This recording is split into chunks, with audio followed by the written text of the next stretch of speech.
Sa ito ang gusto namin malaman sa inyo mga kababayan.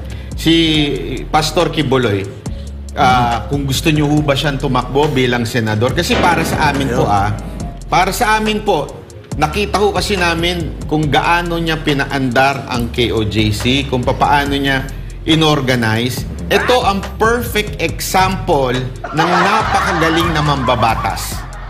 Nakita niyo yung mga kanilang mga rules and regulations sa loob ng KOJC, kung paano nila pinatupad yon, kung paano naging systematic. Alam nyo, sa Pilipinas kasi napakaraming religious leader. Pero iba yung may gift of administration. Yung iba kasi gift of preaching. Magaling mag-preach. Kaya lang kita nyo, yung church nila, hindi ko naman sa nilalait. Magaling nga sa preach, matalino nga, pero pagdating sa sistema, bagsak.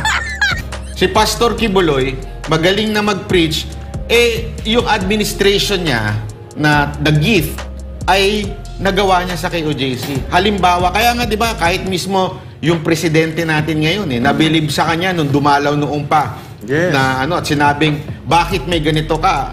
Sabi lang ni Pastor pag walang korupsyon, ganito itsura. Tama yun. Kaya nga ngayon, kita niyo itsura ng KOJC. Mas marami pang hindi ko, wala akong palalait sa iba, pero mas marami pa pong malalaking relihiyon dyan. Pero bakit hindi ganun ka-organisado? Kasi hindi gift nung kanilang leader yung administration. Mahirap po yan. When you say administration gift, kitang-kita ko kay Pastor yan.